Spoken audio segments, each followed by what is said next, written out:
Reality എന്നത് ഇതിലൂടെയെങ്കിലും കറക്റ്റായിട്ട് മനസ്സിലാക്കുക. കാരണം ഇത്രത്തോളം വിദ്വേഷം നിറഞ്ഞ ഒരു സിനിമ ഇറക്കാൻ പോലും കഴിയുന്നത് ആർക്കാണ് ഇന്ത്യയില്? ഹിന്ദുവിന്റെ മുഖം മൂടിയിട്ട BJP-ക്കാർക്ക് മാത്രമാണ്. നേരെ മറിച്ച് ഇങ്ങനെ ഒരു സിനിമ ഇവിടെയുള്ള മുസ്ലിംസ് ഇറക്കിയാലോ ഇന്ന് അവരുടെ അവസ്ഥ എന്തായിരിക്കും? 50 പേര് കൊല ചെയ്യപ്പെട്ട ഗോദ്ര കലാപത്തിന്റെ തുടർച്ചയായി ഗവൺമെന്റ് പോലും കൈകെട്ടി നിന്ന് അതിന്റെ കാരണക്കാരെ അറസ്റ്റ് പോലും ചെയ്യാതെ പരസ്പരം 3000-ഓളം മനുഷ്യരെ അതിക്രൂരമായി കൂട്ടക്കൊല ചെയ്തതും ഇതേ BJP ഗവൺമെന്റാണ്. മനസ്സിലാക്കുക, 50-ന് പകരം 2000-ഓ 3000-ഓളം മനുഷ്യരെ കൊന്നൊടുക്കാൻ ഈ പറയുന്ന മുസ്ലിംസിന് ഇന്ത്യയിൽ കഴിയൂ. എന്നിട്ട് ഇവർ അവകാശപ്പെടുന്നു അന്യമതസ്ഥര് ഇന്ത്യ കീഴടക്കാൻ പോകുന്നു എന്ന്. എമ്പുരാൻ പോലുള്ള എത്ര സിനിമകൾക്ക് ഇവിടെ വെട്ടികിട്ടി.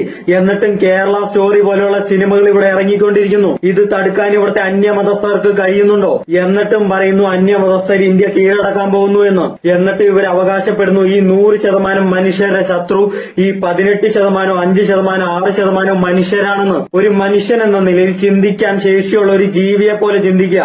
ആരാണ് ഇവിടെ ശരിക്കും ആക്രമിക്കപ്പെടുന്നത്? അതിനുള്ള ഉത്തരം നമ്മുടെ ചരിത്രത്തിലേക്ക് തിരിഞ്ഞു നോക്കിയാൽ അവിടെയുണ്ട്. കാരണം എവിടെ പോയി ഇവിടുത്തെ ജൈനര്, എവിടെ പോയി ഇവിടുത്തെ ബുദ്ധ മതസ്ഥര്? ഹിന്ദു രാഷ്ട്രത്തിൽ ക്രിസ്ത്യൻസും മുസ്ലിംസും അതുപോലെ തന്നെ കീഴ്ജാതിക്കാരും സുരക്ഷിതരാണെന്ന് ഇവർ അവകാശപ്പെടുമ്പോഴും എവിടെ പോയി ഇവിടുത്തെ പ്രാചീന മതസ്ഥര്? നിലവില് ദ്രാവിഡർ ഇവിടെ സൗത്ത് ഇന്ത്യയിലെങ്കിലും ഉണ്ട്.